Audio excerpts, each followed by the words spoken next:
Bienvenidos a la revisión de la Agenda Económica PM de este miércoles acá en CNN Chile, que nos muestra que, independiente si ya estemos o vayamos hacia una recesión, la percepción de las personas es la misma.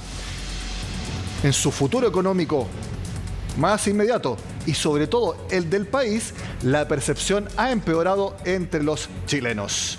Todo eso nos cuenta Belén Vázquez. Si tuviéramos que explicarlo en sencillo, una crisis económica podría ser algo así como apretarse el cinturón por un tiempo hasta que las cosas mejoren. Para nadie es un secreto que 2023 estará marcado por la recesión económica y como tal las expectativas no son buenas. La última encuesta CEP mostró que casi la mitad del país cree que lo que se viene a 12 meses va a ser mucho peor, mientras que un 63% cree que el escenario actual ya es muy malo. Que es una situación en la cual nos impide quizás llevar el mismo nivel de vida que teníamos hace unos años atrás. Yo creo que básicamente eso. Cambio de los precios de las cosas, que todos los días sube y tú no tienes una certeza de qué es lo que va a pasar mañana. El dinero que antes ganábamos ya nos alcanza para muchas menos cosas. Pero más allá de las apreciaciones, en concreto, ¿qué significa estar en recesión? Que el crecimiento de la economía disminuye radicalmente y la economía, en vez de tener un crecimiento, ir avanzando, tiene lo que se llama un crecimiento negativo.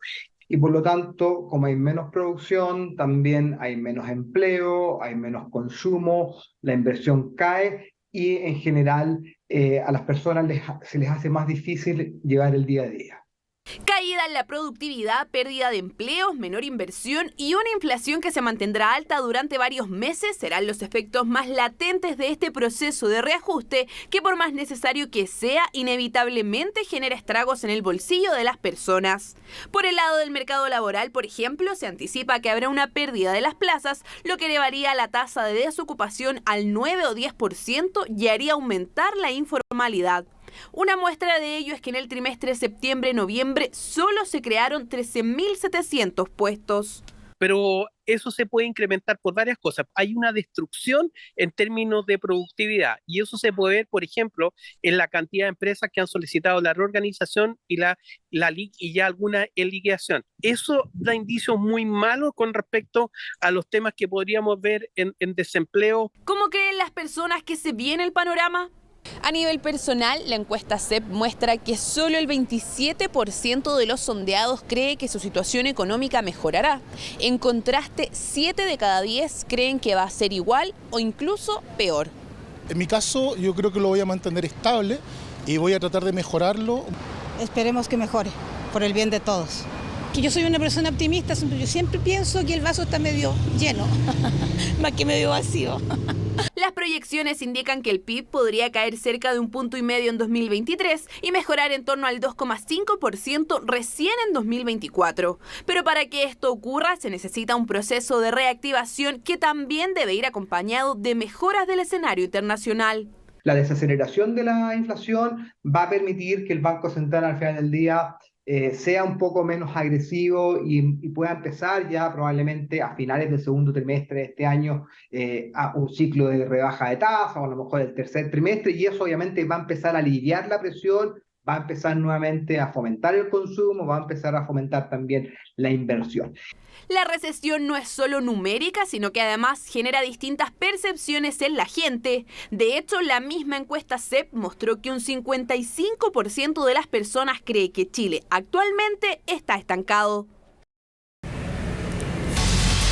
La reforma tributaria sigue avanzando en el Congreso. La última novedad es que la tasa de impuesto para las personas en su tramo mayor ahora es de 43%, antes era de 40%. Ese cambio y otras novedades del día los tiene en el siguiente resumen Orlando Silva. Este miércoles, la Comisión de Hacienda de la Cámara de Diputados continuó avanzando en la tramitación de algunos artículos del proyecto de reforma tributaria y, entre otros, aprobó los cambios a los tramos del impuesto global complementario que grava las rentas personales. El proyecto ajusta los tramos medios altos y ubicó el techo de la tasa marginal en 43%. El verano viene con mejores expectativas para el turismo. En el aeropuerto Nueva Pudahuel, las autoridades presentaron las proyecciones del sector turístico respecto a la situación de los viajes y visita de turistas extranjeros para esta temporada estival, donde se destacó que los números se acercan cada vez más a las cifras prepandemia. Nuestras cifras reflejan que la actividad turística se está reactivando, tenemos cifras muy positivas para este verano, esperamos que en esta temporada estival se realicen cerca de 30 millones de viajes con pernoctación y aproximadamente un 10% de esos viajes se realizan vía aérea. Van a llegar cerca de 1,5 millones, un poco más de 1,5 millones de turistas extranjeros a nuestro país. Si bien esta cifra es todavía un poco por debajo de un año normal, ya a octubre de este año teníamos un 80% de las llegadas de turistas extranjeros que teníamos en un año sin pandemia. Así que son cifras positivas. La volatilidad de los mercados fue la causa principal del mal desempeño registrado por los multifondos de pensiones en diciembre, mes en el que todos anotaron resultados negativos salvo el Fondo E. De acuerdo a CIEDES, el desempeño mensual de los multifondos A, B y C se explica a nivel externo por los malos resultados de la renta variable internacional y la caída del dólar, mientras que a nivel local influyó el leve descenso del IPSA. Estos resultados son el segundo peor rendimiento acumulado para los fondos A, B y C desde 2008, cuando ocurrió la crisis subprime, mientras que para el Fondo E es el tercer mejor desempeño histórico tras los retornos anotados en 2009 y 2019, explicó la consultora. El dólar cerró este miércoles con una nueva baja, cotizándose al final de la jornada en 855 pesos. La moneda estadounidense registró un debilitamiento a nivel mundial luego de que se liberaran las actas de la última reunión de la Fed, que indican que las tasas elevadas se mantendrán por un tiempo. Hacemos la pausa y ya volvemos con más Agenda Económica.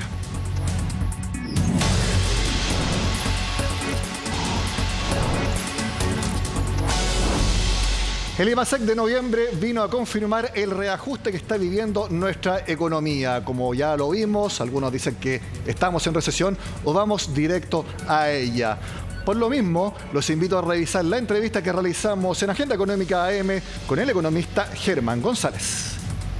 Germán, veíamos en la nota de Belén Vázquez, donde también tú participaste, que los datos que conocimos del IMASEC de noviembre estaban dentro de lo esperado. Uno podría decir que quizás es la parte menos mala de las proyecciones, pero quiero preguntarte a ustedes como analistas que han tenido muchas dificultades en proyectar los datos económicos de los últimos 2 a 3 años, que ya más o menos se esté entrando dentro de lo que se espera. ¿Es un alivio para así también tomar las decisiones correctas en política macroeconómica? Bueno, sin lugar a dudas, ¿cierto? Porque, digamos, estos últimos 2 años, 2 años y medio han sido muy volátiles por distintas razones. Partió esto a fines del 2019 con la crisis social, después vino la pandemia, con efectos que eran bien inesperados, ¿verdad? Después la recuperación, políticas poco convencionales como los retiros de fondos previsionales. Entonces, estuvimos sujetos a una política fiscal que fue primero muy expansiva, después el 2022 fuertemente contractiva, lo que hizo la política monetaria, choques externos. Entonces, claro, da la impresión que estamos pasando por un periodo de un poquito, digamos, mayor calma o menos incertidumbre.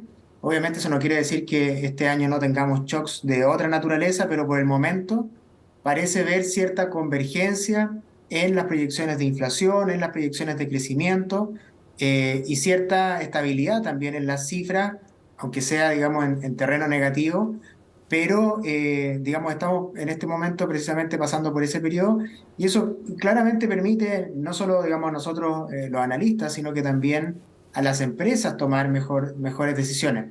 Quisiéramos que el escenario fuera distinto, con una inflación más cercana a la meta del Banco Central, con una economía que crece. Ese no es el escenario, ¿verdad? Es un escenario de recesión, de contracción económica con inflación que todavía sigue muy alta, pero de todas maneras, ¿verdad? Hoy día parece haber relativa calma, ¿verdad? En el escenario económico y eso facilita de alguna manera, como digo, no solo las proyecciones, sino que también la toma de decisiones por parte de las empresas y de los hogares. A eso mismo me refería, porque si ustedes los analistas aciertan en las proyecciones, también hacen lo mismo, uno creería, las autoridades. Por ejemplo, si ya los IMASEC, tanto anuales como desestacionalizados, empiezan a ser negativos, todos concordamos que es algo malo.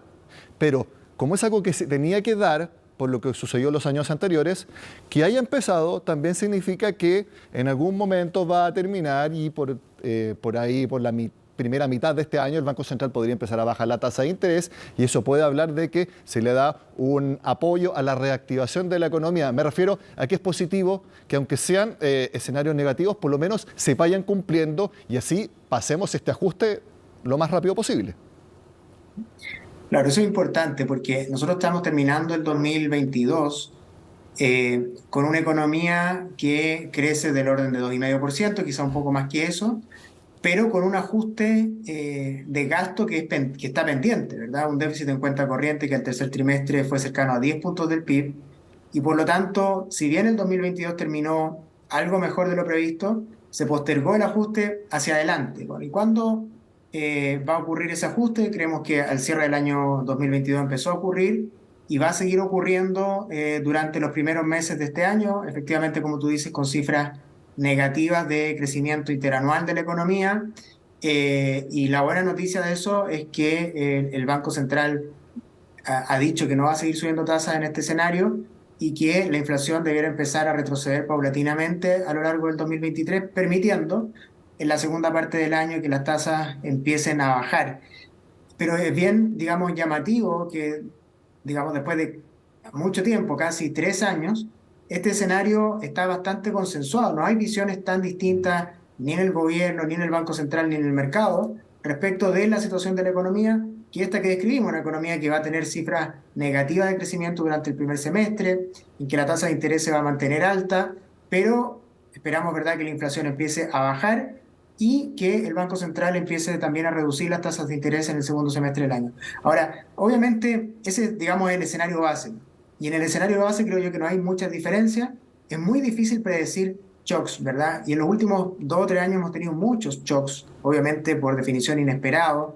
La guerra en Ucrania el principio del año pasado, ¿verdad? Obviamente la pandemia y otros shocks internos y externos. Y yo creo que el 2023 es un año que hay que mirar con mucha atención el escenario internacional, ¿verdad? Donde buena parte de las grandes economías del mundo van a estar en recesión. Hay que mirar con mucho cuidado lo que está ocurriendo en China con su sector inmobiliario y con la pandemia del COVID-19. Y por otro lado, internamente, ¿verdad?, va a ser un año con alta incertidumbre política y también con riesgo, ¿verdad?, que en este contexto de recesión y de alta inflación se implementen nuevas medidas populistas que ciertamente cambiarían este escenario base, generarían una inflación mayor de la que estamos pronosticando y también tasas de interés más altas, ¿verdad?, de la que se estima en este momento. Sí, obviamente nadie puede anticipar shocks fuertes que vengan desde el escenario externo o imprevistos en el escenario local, porque precisamente está esa condición de inesperados es lo que produce, por ejemplo, que sean shocks fuertes. Pero el panorama que tú mencionas, Germán, da la sensación de que todos, me refiero a personas normales, consumidores, empresas, tienen que estar atentos. Y no atentos porque algo malo vaya a pasar, sino que tranquilidad, estar cautelosos, no quizás embarcarse en un gasto innecesario o en un gasto muy alto, como fue en los últimos años, debido a que la liquidez era mucho mayor. Ya los niveles de liquidez están igual a antes del primer retiro de fondos el año 2020. Entonces, eso te quiero preguntar.